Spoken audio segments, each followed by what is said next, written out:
প্রিয় ভাইয়া ও আপুরা, গত ভিডিও ক্লাসে আমরা পর্যায় সারণীর কিছু ব্যতিক্রম জিনিসপত্র নিয়ে আলোচনা করে এসেছিলাম।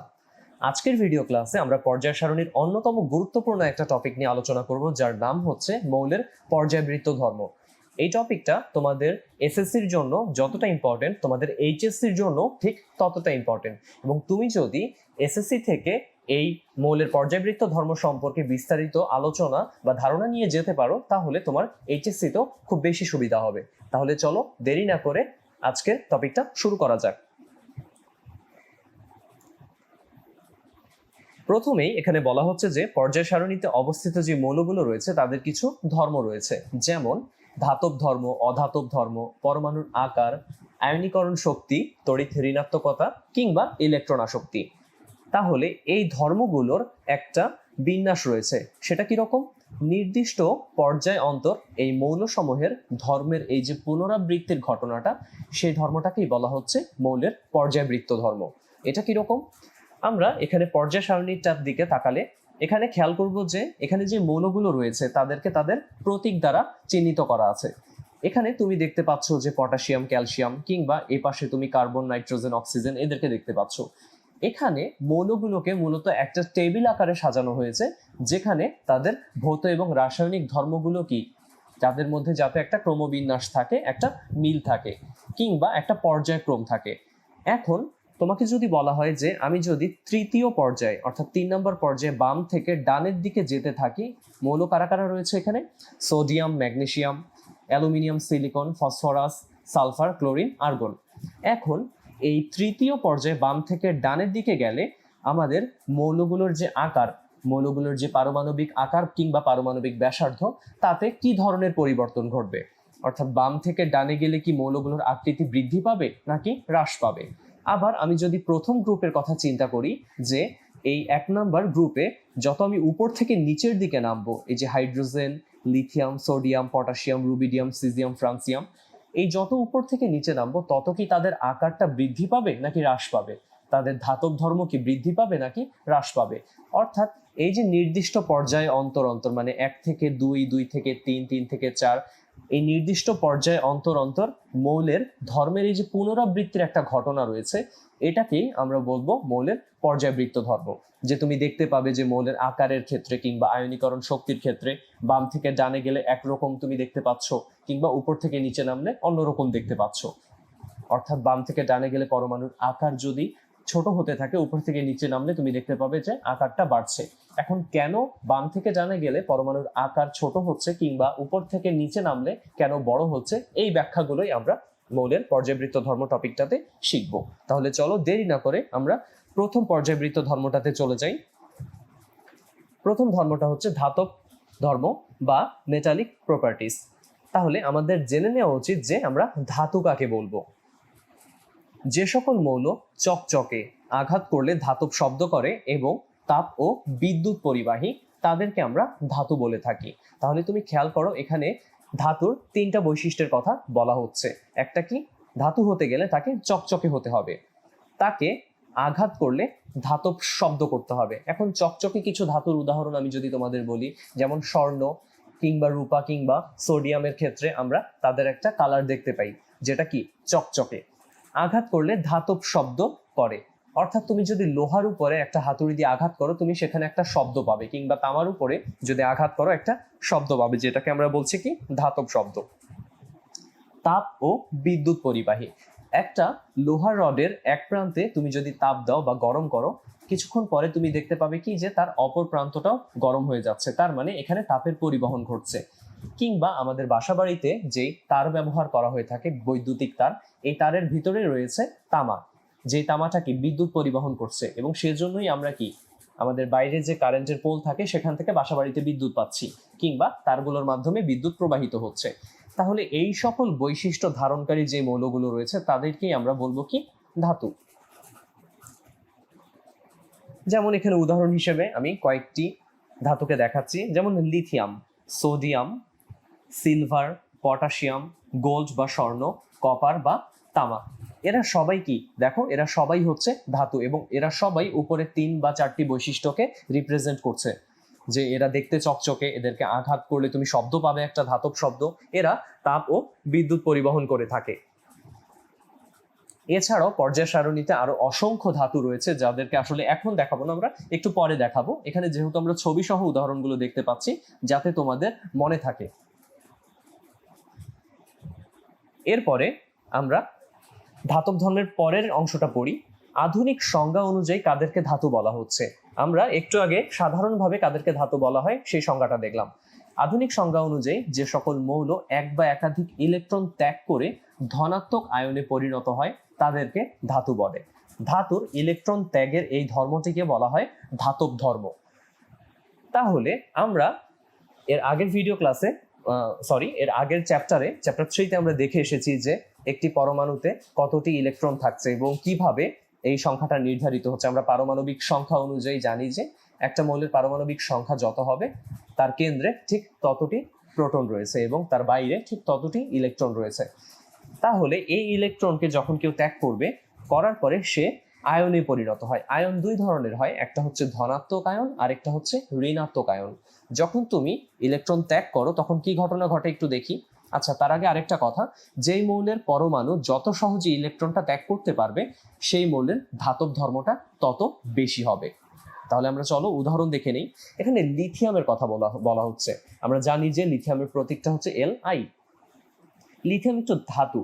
কারণটা কি? কারণটা হচ্ছে লিথিয়াম একটি ইলেকট্রন ত্যাগ করে লিথিয়াম প্লাসে পরিণত হয়। তাহলে এখানে খেয়াল করে দেখো, এখানে আমরা মূলত প্রতীক দিয়ে জিনিসটা বুঝতে পারছি। একটু পরে আমরা একটা ডায়াগ্রাম দেখতে পাবো। লিথিয়াম যখন একটি ইলেকট্রন ত্যাগ করছে, এটা ইলেকট্রনের প্রতীক এবং এর উপরে একটা মাইনাস চিহ্ন রয়েছে, কারণ আমরা জানি যে ইলেকট্রন ঋণাত্মক চার্জ ধর্মী। তাহলে এই পুরো জিনিসটাকে মাইনাসটাকেই আমরা বলছি কি ইলেকট্রনের প্রতীক। তাহলে লিথিয়াম থেকে যখন একটা ইলেকট্রনকে আমি বাদ দিচ্ছি, এখানে বিয়োগ চিহ্ন দেখানো হয়েছে, তখন কি সে লিথিয়াম আয়নে পরিণত হচ্ছে Li প্লাস।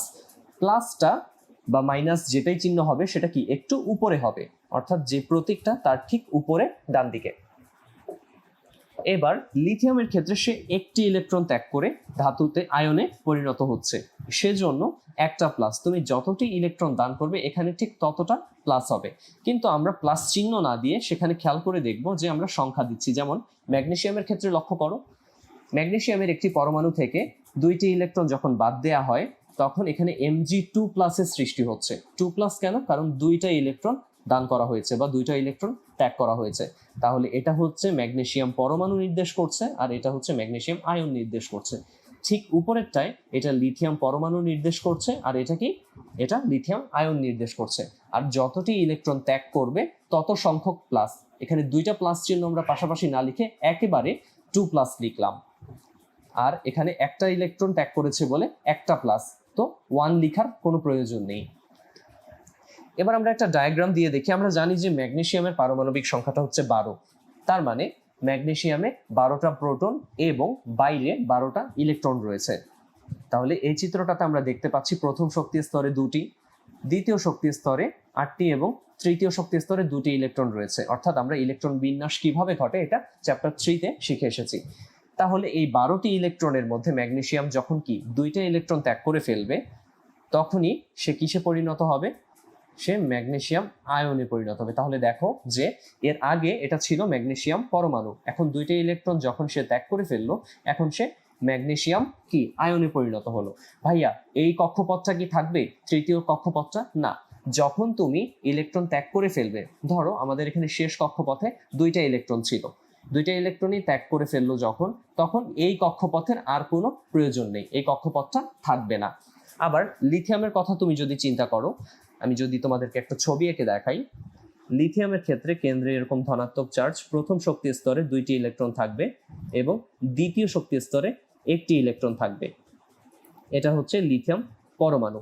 তো যখন লিথিয়াম পরমাণু এরকম একটা ইলেকট্রন ত্যাগ করে লিথিয়াম আয়নে পরিণত হয়ে যায়, তখন কি এই ইলেকট্রনটা বাইরে চলে আসবে, তখন সে লিথিয়াম আয়নে পরিণত হবে। তখনকার চিত্রটা কিরকম হবে খেয়াল করে দেখো, তখনকার চিত্রটা এরকম হবে, অর্থাৎ লিথিয়াম প্লাস।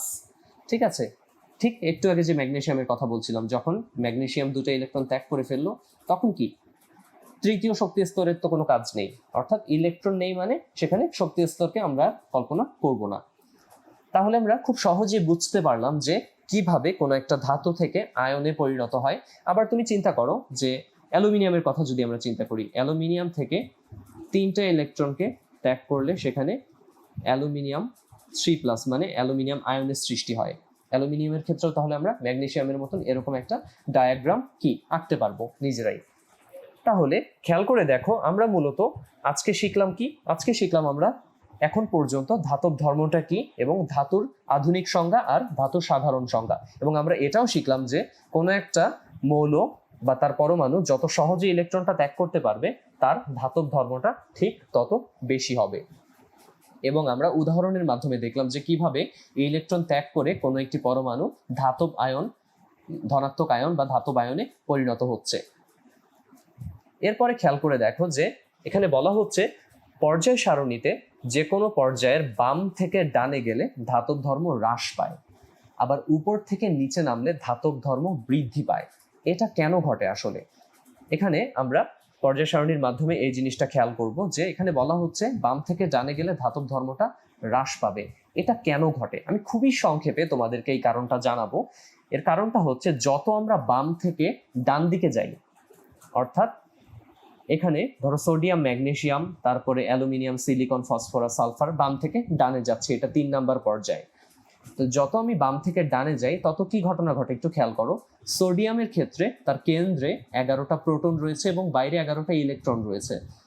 তারপরের ম্যাগনেসিয়ামে কেন্দ্রে রয়েছে 12টি প্রোটন এবং বাইরে রয়েছে কয়টি? 12টি ইলেকট্রন।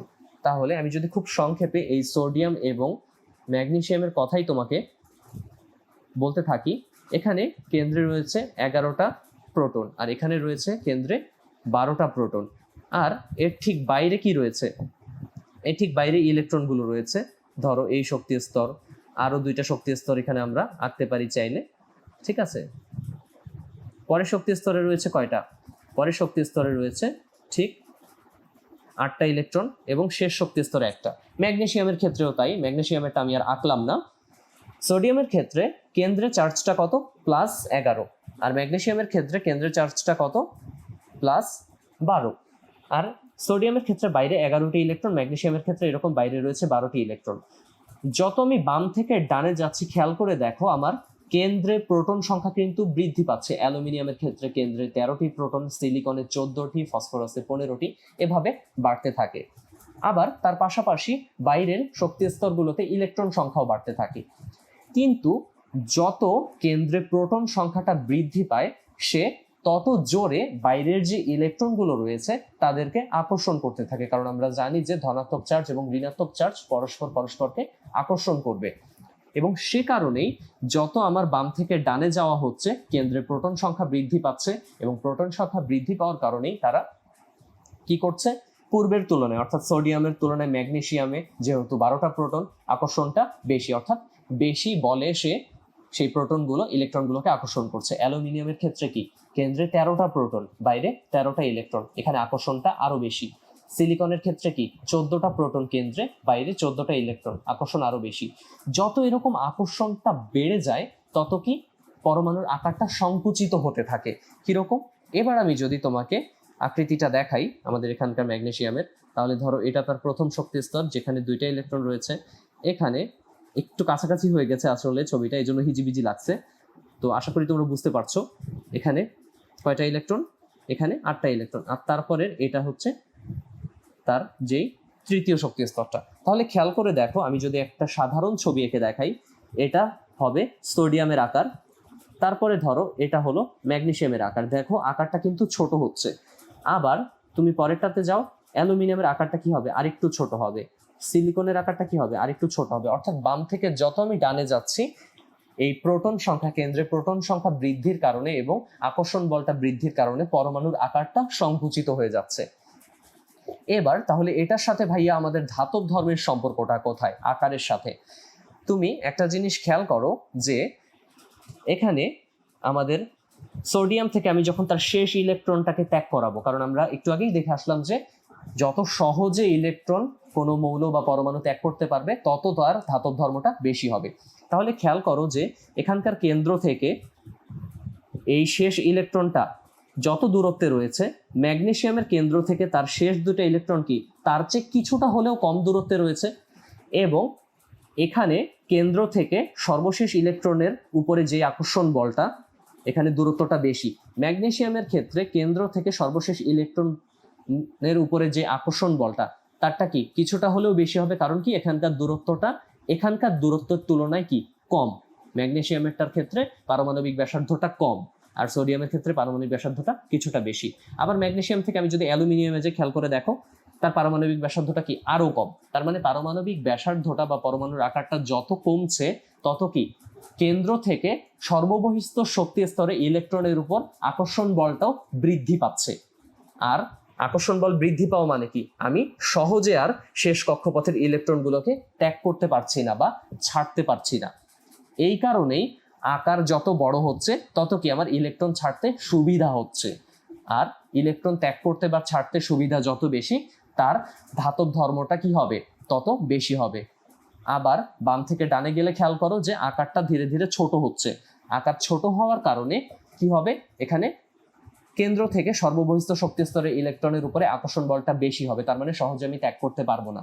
এই জন্যই বাম থেকে ডানে ধাতব ধর্মটা হ্রাস পায়। আর উপর থেকে নিচে কি ঘটনা ঘটে, উপর থেকে নিচে ধাতব ধর্মটা বৃদ্ধি পায়। এর কারণটা কি, এর কারণটাও খুবই সিম্পল। সোডিয়াম থেকে আমি যদি পটাশিয়ামে যাই, খেয়াল করো আমার শক্তি স্তর একটা বৃদ্ধি পায়। অর্থাৎ এখান থেকে যখন আমি এখানে নামবো, সোডিয়ামে 3টা শক্তি স্তর, পটাশিয়ামে 4টা শক্তি স্তর, রুবিডিয়ামে যদি যাই 5টা শক্তি স্তর। তাহলে খেয়াল করে দেখো, আমি একটু ডান পাশে দেখাই। সোডিয়ামের ক্ষেত্রে তার 1টা 2টা 3টা শক্তি স্তর, আবার পটাশিয়ামের ক্ষেত্রে 1টা 2টা 3টা 4টা শক্তি স্তর। তাহলে তুমি এবার বলো যে কেন্দ্র থেকে আমার শেষ কক্ষপথের ইলেকট্রনের যে দূরত্ব, এখানে এই দূরত্বটা, কোন দূরত্বটা বেশি? অবশ্যই পটাশিয়ামের ক্ষেত্রে পরমাণুর আকারটা বড়, দূরত্বটা বেশি, মানে পারমাণবিক ব্যাসার্ধটা বেশি। তার মানে এখানকার শেষ ইলেকট্রনকে, সোডিয়ামের শেষ ইলেকট্রনকে যেই বলে তুমি আকর্ষণ করবে, পটাশিয়ামের ক্ষেত্রে তার শেষ কক্ষপথের ইলেকট্রনকে কি সেই বলে আকর্ষণ করা সম্ভব নয়। আকর্ষণ বলটা কমে যাবে দূরত্ব বাড়ার সাথে সাথে। তার মানে পটাশিয়ামের ইলেকট্রন ছাড়তে কি বেশি সুবিধা। এরপরে রুবিডিয়ামের ক্ষেত্রে কি হবে, রুবিডিয়ামের ক্ষেত্রে তার 1টা 2টা 3টা 4টা 5টা শক্তি স্তর। তার মানে কেন্দ্র থেকে এখানকার দূরত্বটা কি আরো বেড়ে যাচ্ছে। তার মানে শেষ কক্ষপথের ইলেকট্রনের প্রতি শক্তি বা আকর্ষণ বলটা আরো কমে যাচ্ছে। তার মানে তাকে আরো সহজেই ছাড়া যাচ্ছে। তাহলে ইলেকট্রন যত সহজে আমি ত্যাগ করতে পারছি, কি সেটা কোথায় ঘটছে, সেটা উপর থেকে নিচে নামলে ঘটছে। ইলেকট্রন সহজে ত্যাগ করা যাচ্ছে, এই জন্যই এখানে ধাতব ধর্মটা বেড়ে যাচ্ছে। আর যত আমি বাম থেকে ডানে যাচ্ছি, কি ঘটছে, আমার পরমাণুর আকারটা ছোট হয়ে যাচ্ছে, হ্রাস পাচ্ছে। সহজে ইলেকট্রন আর শেষ কক্ষপথে ইলেকট্রনকে আর ছাড়া যাচ্ছে না, এবং সেজন্যই তার ধাতব ধর্মটা কি হয়, হ্রাস পায়। তাহলে আমরা খুব সহজে পরমাণুর আকারের সাথে তার ধাতব ধর্মের একটা সম্পর্ক করে ফেললাম, তাই তো? তাহলে আমি এখানকার যা যা লিখলাম সব একটু মুছে দিই খুব সহজে তোমাদের মনে রাখার জন্য। এখানে ধাতব ধর্ম হ্রাস পাচ্ছে বাম থেকে ডানে, কখন বা কেন হচ্ছে এটা? কারণ পরমাণুর যে আকারটা, সেই আকারটা বাম থেকে ডানে গেলে হ্রাস পায়, ঠিক আছে? এজন্যই ধাতব ধর্মটাও হ্রাস পাচ্ছে। আর কারণটা একটু আগেই বললাম। আবার যত তুমি উপর থেকে নিচে নামছো, তত কি ঘটছে, এখানে পরমাণুর আকারটা বৃদ্ধি পাচ্ছে। আর পরমাণুর আকারটা বৃদ্ধি পাওয়ায় কি হয়, শেষ কক্ষপথের ইলেকট্রনের প্রতি আকর্ষণ বলটা নিউক্লিয়াস থেকে কমে যায়। এজন্য খুব সহজেই কি শেষ কক্ষপথের ইলেকট্রনটাকে 1টা বা 2টা ইলেকট্রন হলে তাকে সহজেই ছেড়ে দেওয়া যায়। এই জন্য পরমাণুর আকার বৃদ্ধির সাথে সাথে ধাতব ধর্মটাও এখানে বৃদ্ধি পাচ্ছে। আশা করি আমরা মৌলের পর্যায়বৃত্ত ধর্মের প্রথম যে ধর্মটা, অর্থাৎ ধাতব ধর্ম, সেটা খুব সহজেই বুঝে ফেললাম। পরবর্তী ভিডিও ক্লাসে আমরা মৌলের যে অধাতব ধর্ম কিংবা পরমাণুর আকার বা আয়নীকরণ শক্তি, এগুলো নিয়ে বিস্তারিত আলোচনা করব। তাহলে পরবর্তী ভিডিও দেখার আমন্ত্রণ জানিয়ে আজকে এখানেই শেষ করছি। আল্লাহ হাফেজ।